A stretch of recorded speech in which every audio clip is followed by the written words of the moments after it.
Saudara, pasca gempa bermagnitudo 7,6 hingga Selasa siang, serangkaian gempa susulan masih terjadi di wilayah Ishikawa, Jepang. Meski peringatan tsunami telah dicabut, namun pemerintah memperingatkan warga di daerah terdampak gempa untuk menjauh dari rumah mereka untuk mengantisipasi risiko akibat gempa susulan. Lembaga penyiaran publik NHK melaporkan 30 orang di prefektur Ishikawa meninggal dunia akibat gempa. Militer Jepang telah mengirim 1.000 personel tentara untuk mencari dan mengevakuasi korban gempa.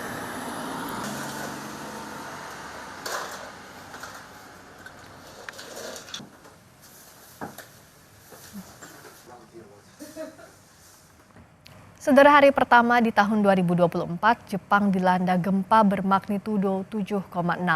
Gempa ini juga berpotensi menimbulkan tsunami. Pemerintah Jepang meminta warganya untuk waspada dan mengungsi ke dataran tinggi. Gempa bermagnitudo 7,6 melanda Jepang Senin 1 Januari waktu setempat. Pusat gempa berada di Pulau Pesisir Barat. Jepang menurunkan peringatan dini tsunami kepada warganya. Penduduk wilayah Pulau Honshu di lepas pantai Ishikawa menjadi salah satu daerah yang paling terdampak. Pemerintah Jepang meminta warganya untuk mengungsi. Selain mengeluarkan peringatan bahaya tsunami, Badan Meteorologi Jepang juga melaporkan belasan kali gempa terjadi di lepas pantai Ishikawa.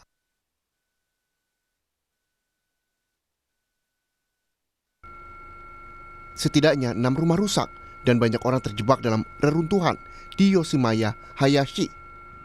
32.000 rumah juga mengalami listrik padam di kota Wajima. Seorang warga Tokyo yang sedang mengunjungi kuil saat tahun baru di kota Toyama menyebut guncangan gempa dimulai dengan sangat lambat. Namun lama-kelamaan, guncangan makin kuat dan aktivitas di kuil Goku Toyama berhenti. Seluruh pengunjung termasuk pengurus kuil mencari tempat yang aman dari gempa.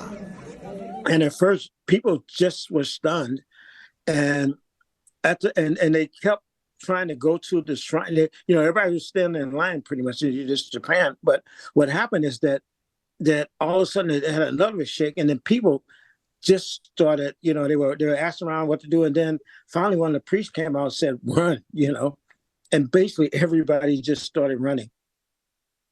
Perdana Menteri Jepang Fumio Kishida dalam keterangan persnya menyatakan pemerintah Jepang akan berusaha menangani permasalahan dampak gempa di pesisir barat Jepang dengan membentuk kantor tanggap darurat. Pemerintah juga akan memberi informasi akurat kepada masyarakat dan merespon bencana dengan mengutamakan nyawa manusia. 被害の状況、実態を一刻も早く把握をするということ。3点目は地方自治体とも連携をしながら続きこの強い地震の発生に十分注意していただかなければなりませんし、そして津波の予想されている地方においては Gempa berkekuatan magnitudo 7,6 mengguncang lepas pantai bagian barat Jepang. Kuatnya gempa memicu peringatan tsunami. Sejumlah video amatir memperlihatkan kuatnya guncangan gempa. 6 orang dilaporkan tewas akibat gempa. Pemerintah Jepang mengeluarkan peringatan terjadinya tsunami besar untuk wilayah sekitar Ishikawa dan peringatan tsunami tingkat rendah untuk seluruh wilayah pantai barat Pulau Honshu. Pemerintah setempat juga memperingatkan warga mengungsi ke dataran yang lebih tinggi. Kementerian Luar Negeri menyatakan lebih dari 1.300 WNI berada di sekitar prefektur Ishikawa, Jepang. Bagaimana kondisi mereka pasca gempa magnitudo 7,6 kemarin? Kita akan perbarui informasinya bersama Direktur Perlindungan WNI Kementerian Luar Negeri, Yuda Nugraha. Selamat malam, Pak Yuda. Selamat malam, Mbak Friska. Pak Yuda, kalau kondisi warga negara Indonesia yang terdampak akibat gempa di Ishikawa, bagaimana perkembangan terkininya? Ya, baik Mbak Friska, dapat kami update bahwa sejak gempa terjadi di Ishikawa, Jepang pada pukul 16.10 waktu setempat kemarin, kami di Kementerian Luar Negeri terus berkoordinasi dengan KBRI Tokyo dan juga KJRI Osaka. Berdasarkan informasi terakhir yang kami terima sore hari ini, jumlah korban meninggal telah mencapai 48 orang, dan juga terdapat korban luka-luka yang tersebar di Ishikawa, di Toyama, Fukui, dan juga beberapa prefektur lainnya. Berdasarkan informasi dan komunikasi KBRI, KJRI dengan otoritas tempat, dan juga menjalin komunikasi dengan simpul-simpul masyarakat, hingga saat ini tidak ada warga negara Indonesia yang menjadi korban meninggal. Namun ada awalnya 27 WNI yang tinggal di shelter. Nah, namun saat ini sebagian sudah kembali pulang ke rumah masing-masing. Yang masih tinggal di dalam shelter pada sore hari ini ada 9 orang yang tersebar di Noto, di Ishikawa, dan juga di Toyama. 9 orang yang berada di shelter atau pengungsian di sana seperti apa saat ini kondisinya? Ya, mereka tinggal sebagian di lokasi yang memang sudah disiapkan oleh otoritas tempat, dan ada juga pekerja migran kita yang tinggal di tempat mereka bekerja di sekitar Toyama. Nah, kondisi mereka dalam kondisi baik saat ini.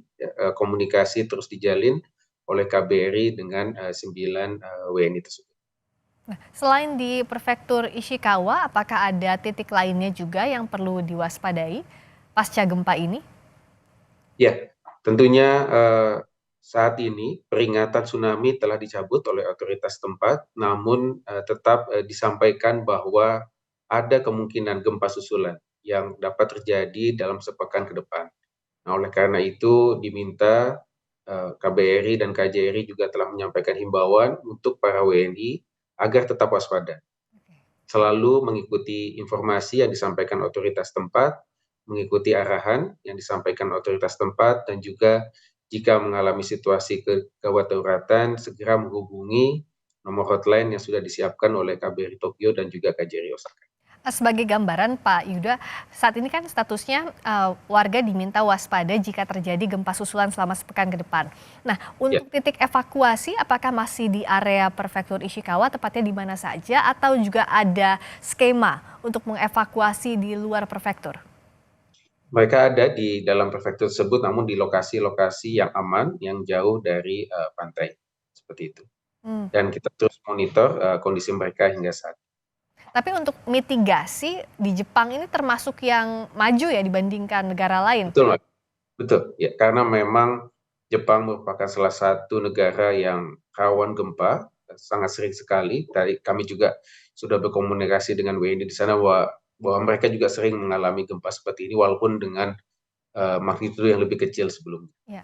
Sistemnya sudah tercipta di sana, informasi dan juga alert dari otoritas tempat ketika gempa terjadi langsung bisa disampaikan ke HP masing-masing.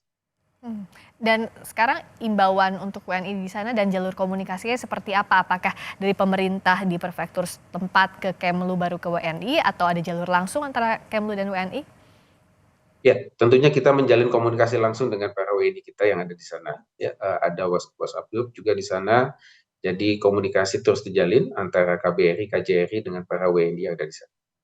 Kita harapkan semuanya dalam kondisi selamat dan tidak ada gempa susulan, semuanya dalam kondisi yang lebih baik pasca gempa. Terima kasih Pak Yuda, Direktur Perlindungan WNI Kemenlu. Yuda Nugraha telah bergabung di Sapa Indonesia Malam.